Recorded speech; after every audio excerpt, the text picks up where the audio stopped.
Yeah, here we are up at the land, and as you can hear,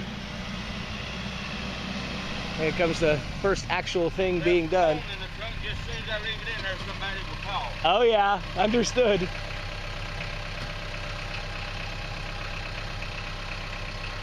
Anyway, so he's taking a phone call, and that's a bush hog. And what we're gonna do is knock down, well he's gonna do, I'm just kind of standing here. Let me let him get a little way away from me. And for those of you who don't know what a bush hog is, just imagine a lawnmower on steroids. And he's gonna go in there and knock down this grass. And I have some friends here with me. I don't know where these guys, there's a puppy and a kitten. Don't know where they came from. Yeah, you. Yeah, you. What's up with you? Where are you from? And yeah, one of the first challenges we have to deal with is this is Kogan grass, and it's a invasive species. This stuff is nasty. They've even had several state and federal programs. Maybe let's look at something cute to look at. State and federal programs to eradicate Kogan grass. This has very, very deep roots. Grows. Some around here people call it kudzu grass. Oh look, you're getting sneaking up on. That's the kitten. They must belong to a neighbor. They just decided to visit us, but the puppy is he's tearing them up. So let's watch. You can see that's PTO driven. And in he goes.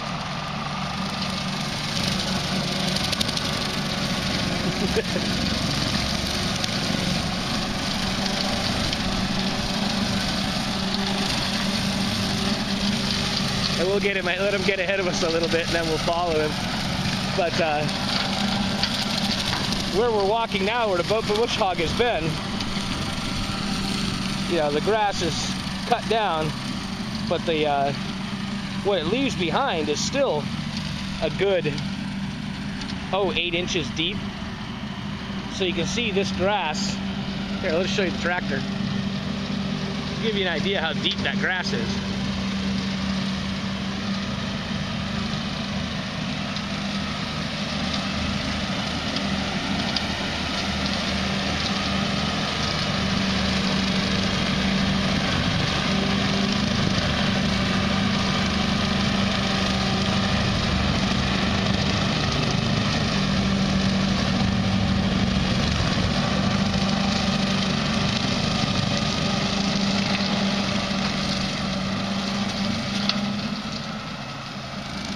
We'll just walk where he just was.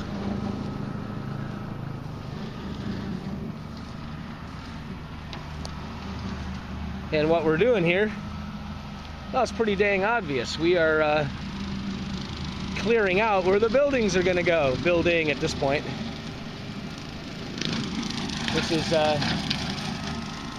going to be my view out of the back of the house when I'm done.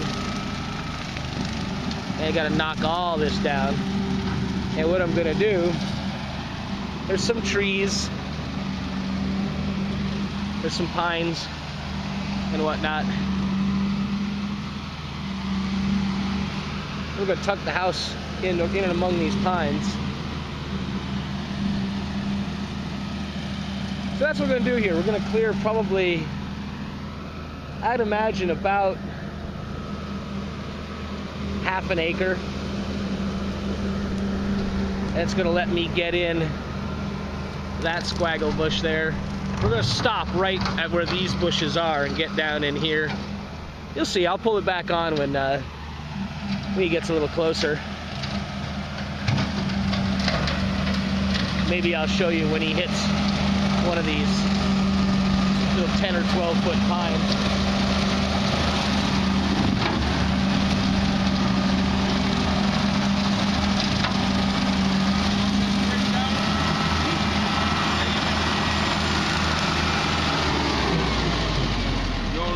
keep that one. Okay. And these here we want to cut. Yeah, basically if it's a pine tree and it's under about 10 feet, gone. That's how you said your house is gonna be right here. So before I cut any trees, I'm gonna mainly cut the grass right now. We'll go back and cut trees. Yeah, well any pine like this, about 10 feet. What about those two right there? Gone. No? Yeah. All these right in here gone. All that. We're just gonna, if we can save this guy, you know, say it's a little beech tree, I think. Okay. That's a little popcorn tree. That's popcorn? What does it do? Basically just good little shade trees, but they spread like wildfire. Cut it. Okay. A lot of people like them, some people don't, but they spread like this token grass and like privet hedge. But if you're out here in the yard where you keep the yard cut, the roots will run from here to way over yonder and you'll have some coming up. But if you keep it cut, the grass will keep it overtaken. Well, right about where your tractor is on the other side, a little bit on the other side of it, that's where the septic tank is going to be. Okay. You're right about at the corner of the house right now. So I just soon get rid of it. Unless it's a tree really worth keeping, I'd rather just get rid of it. All right, well, Thank you.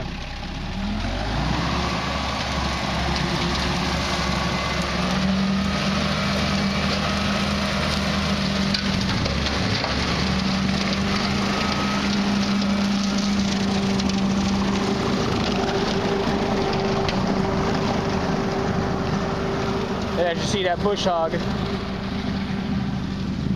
it just took care of that little tree.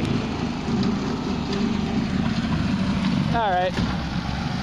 Well, I'm gonna go. Gonna lose some. I got some blackberries and blueberries and whatnot in here. Gonna lose some of that, but there's so much of it. I don't think I'll have any problem bringing it back. All right, I'm gonna go and I'll show you what it looks like when it's done. Huh?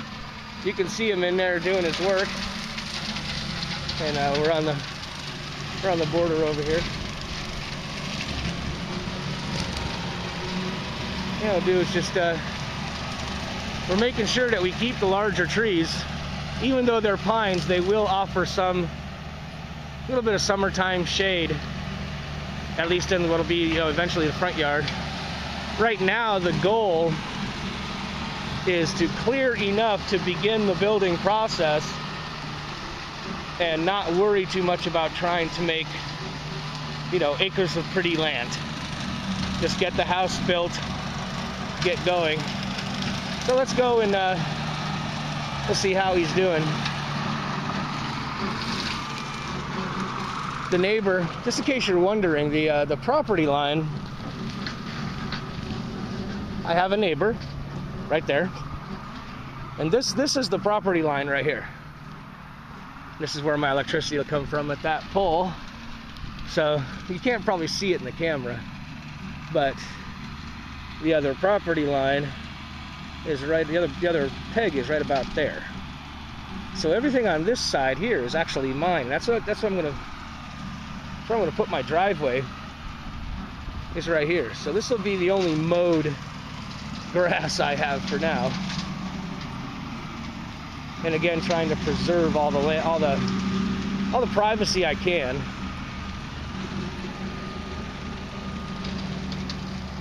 And you can see the area he's now cleared. We just walked in here a minute ago and he's just going to town. And in the future, where that tractor is right about where the house is going to be. At least part of it. You can see I have another neighbor across the way. You might be able to see the house through the trees right in here. This isn't a big piece of land. And we'll talk about why I'm not worried about that later. But you can see what he's doing with that bush hog.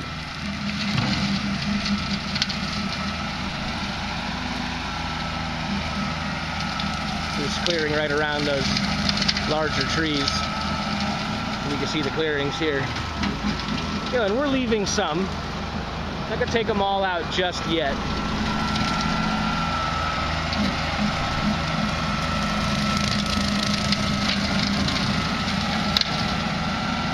See, with that bush hog, he's able to get up right underneath these trees and clear around them.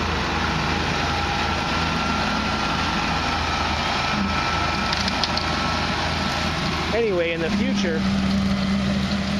things go the way I want them to. This will be right about where the front of the house is actually standing. And right in here will be the front yard area, which is small.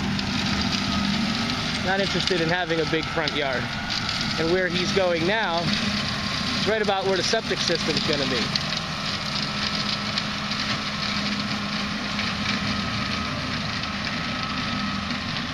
So now he's back there, I'll walk up here. Things go the way I want them. The corner of the house will be right about here.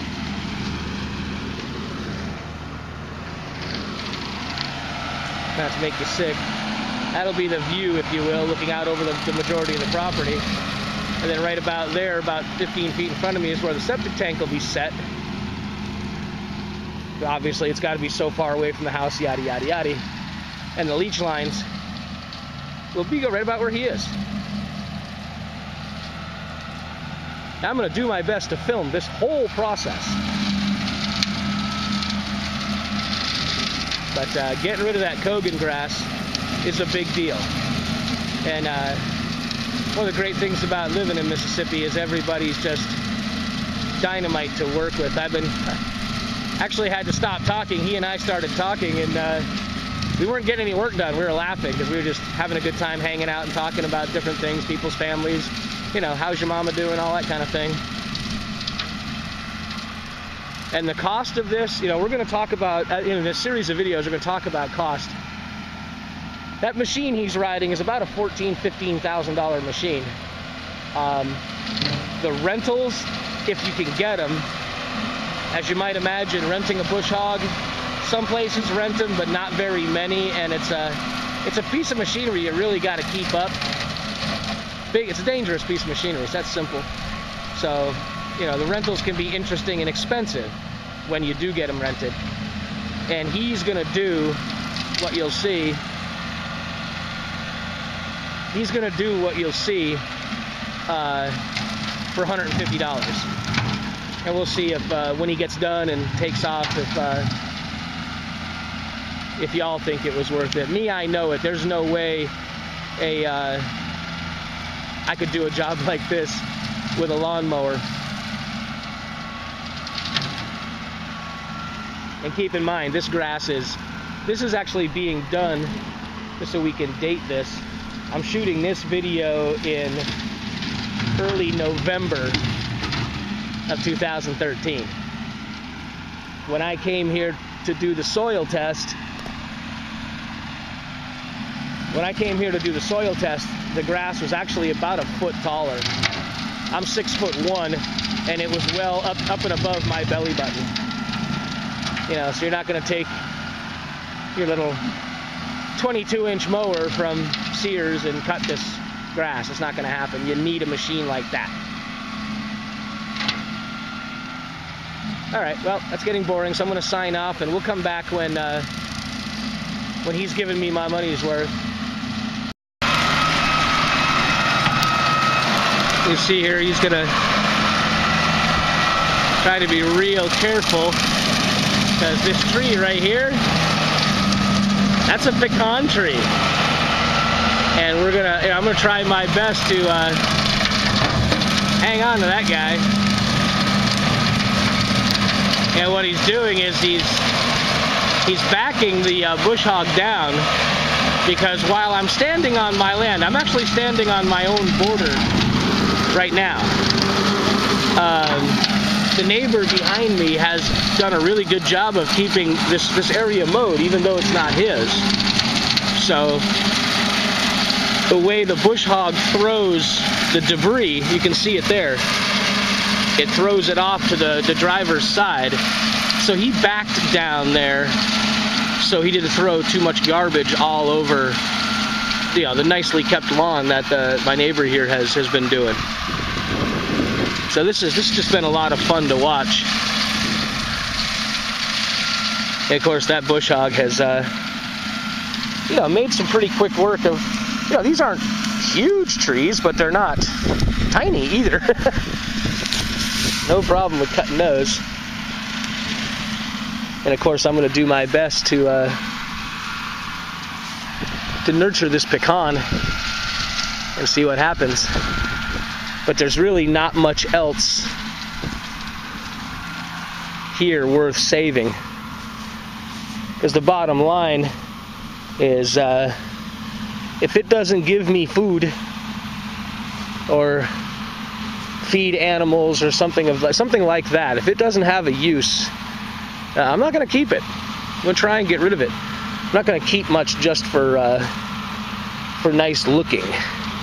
I want this. There's a very small piece of land. Again, it's only a little over an acre.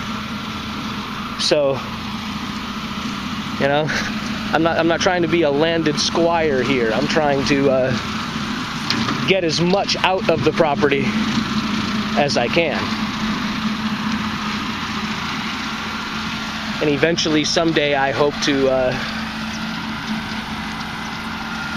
I don't think we'll ever get to be, you know, completely self-sufficient on here. But over the series of these videos, hopefully we'll share some ideas for, you know, living well inexpensively, and living well on a small piece of property. All right, I'll come back a little bit when he's all done, when he's done what he thinks is worth the money I pay him, and then I'll let y'all decide if it was a good investment.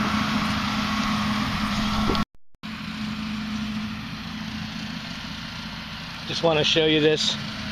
While he was bush hogging, found a little surprise. An old automobile rim, and look what that bush hog did to that rim.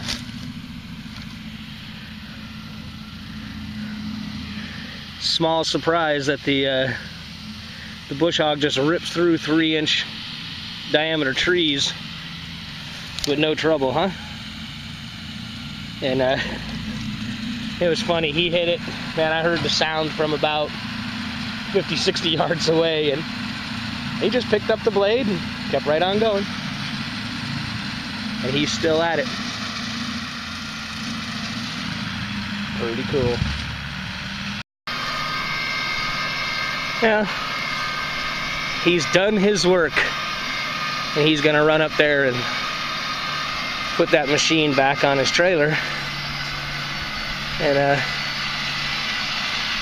you saw earlier, this is where we went in, and he bush hogged all of that. Gave me a nice little building spot right there, right where I wanted. And then he proceeded to do the whole bloody thing. And even, I didn't notice when I wasn't looking, I don't know if the camera's going to pick it up real well, but right there is another little pecan tree like this one. And he bush hogged all around it, left it there without asking. That was really, really cool. So there you go. There's the initial bush hogging done. Just a little bit under an acre right there. $150. Cannot complain.